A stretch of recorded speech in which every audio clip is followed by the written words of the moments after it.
Nothing can change a life faster than cancer. It impacts each and every one of us in some way.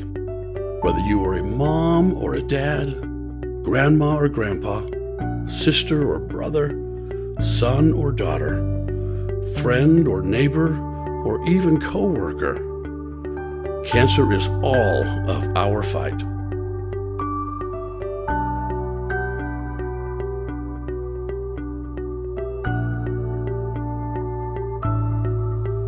Tell us a little bit about who you are, why you're here, and why you're part of this conversation.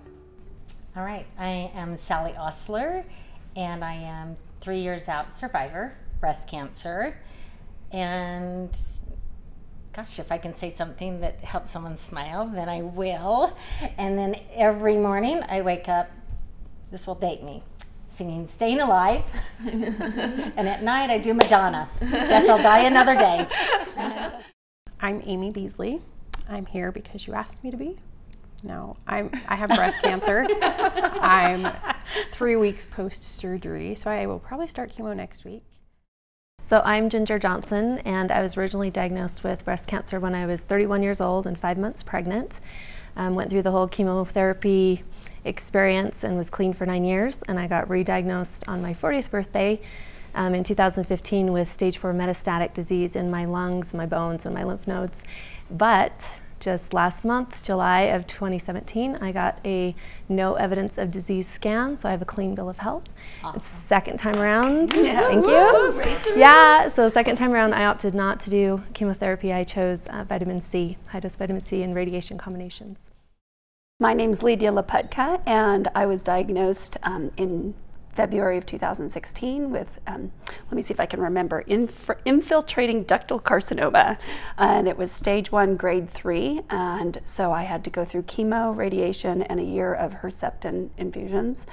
And it's funny you should mention Song Sally, because that was what I did every week with my chemo. I brought a song for the nurses and did a lot of that. So the one came to mind just now was Chumbawamba. I get knocked down, but I get up again. My name is Toni Lock. I just finished chemo on July 12th, meeting the radiologist this Thursday to do my radiation plan. I had clean nodes and clean margins, did a bilateral lumpectomy, and to me I feel that my cancer is gone. This is all preventative, so. Yeah. And that's where I'm at. I was in the middle of a Qigong and cancer study teaching at the Huntsman when I had surgery, so it's pretty ironic. First question that I have is, each of us here have experienced cancer in its own unique way. So from diagnosis to treatment options, it can really take a mental toll on all of you and all of us, right? How did each of you cope with the diagnosis? Make sure you get your mammogram, and I do every year. And so when I got back, I went and got it, and it came back clean. And I went to my OB. So I had met with 3 different doctors thinking things are great.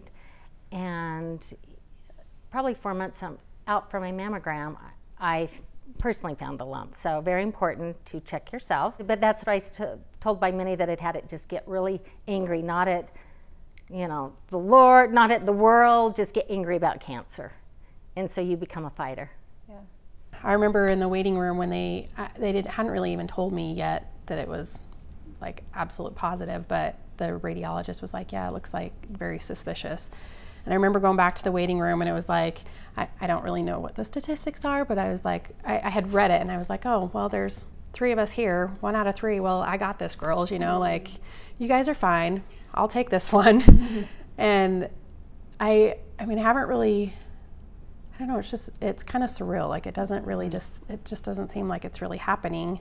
It's going to happen whether I want it to or not. My little girl, she was like, well, why are you not mad, or why are you not angry? And I just thought, well, I can be mad or angry, but it's still going to be there. Well, the first time it was interesting because I was a fitness instructor prior to getting diagnosed. So again, it wasn't on my radar. And being pregnant was quite, everything was fear. I think that's the first thing that everyone feels when you hear the words, whether, you have the tears later or whether you have the tears that day or whenever that comes. It's just that fear and, being pregnant and wondering, will I live? Will my child live? And what will come of that situation, because we all go into it not knowing. I mean, it's the unknown that just scares you. It just scares you because you've never been in that space. And so yeah, it was very challenging, you know, very scary experience. I actually had my first mastectomy at 6 months pregnant because I wouldn't abort, and it was my choice not to do chemotherapy. And oftentimes we just make sanity calls. You know, we're doing the best we can with what we have.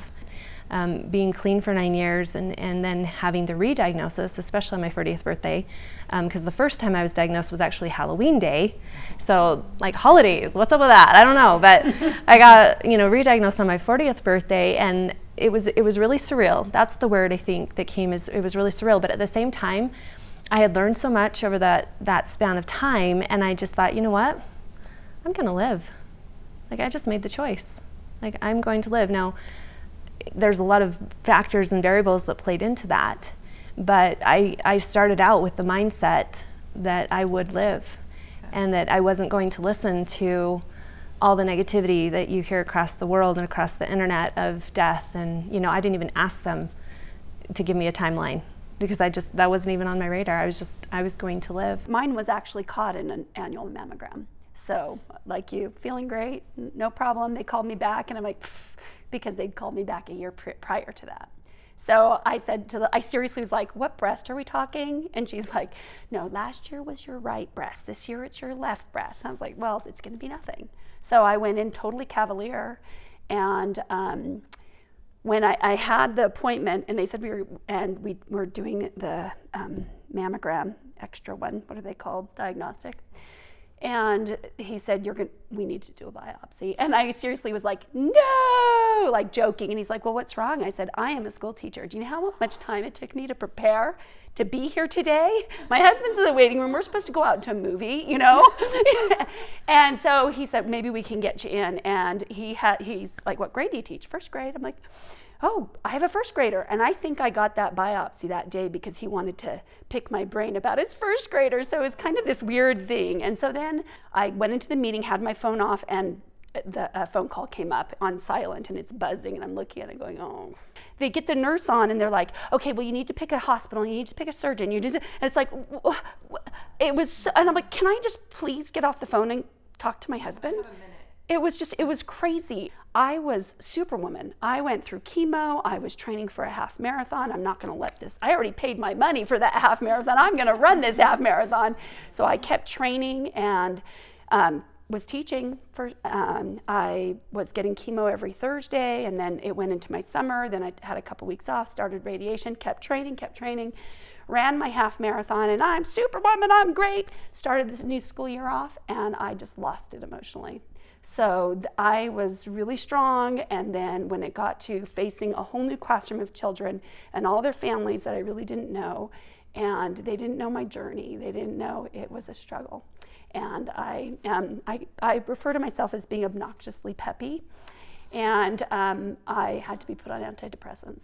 So I was put on the antidepressants. My oncologist wanted me on them for 6 months. I went on all the way through June. I'm actually stepping down as a full-time teacher and going to part-time kindergarten to breathe for a little bit. But the emotional toll is real. It's difficult, and maybe there are other people that don't have that, but for me it was super hard. I found my own lump the day after Christmas, and my very best friend and soul sister, who is a family nurse practitioner, is in stage 4. So I called her, and she said, don't worry about it, just go get your mammogram. And so I did. She's like, don't tell him you found it, just let him do their work. What got me through it is family and support, and my teacher of 20 years. And he's just like, you know, it is what it is. And my teacher is a survivor of prostate cancer. And that's been my mantra lately, it is what it is. And I told myself I wasn't gonna do chemo because I was with my friend every stage of the way with her, and it was horrible. So I said to the universe, because I have a daughter who's gonna be 13 next month, I said, the only way I will do it is if they can tell me 90% chance it won't come back. Otherwise, if it's 30, screw it. And I went in there, and the first thing she said after she saw my HER2 positive, because I'm doing Herceptin 2, is 90% chance this won't come back. if you do chemo and radiation. And I just went, shit. And she's like, what? And I said, well, I told myself those were the words I needed to hear. And that's what I heard. And it was crazy. I think we all do what we have to do, right? And there's no one emotion that's attached to it because it's almost everything. So thank you for all sharing that.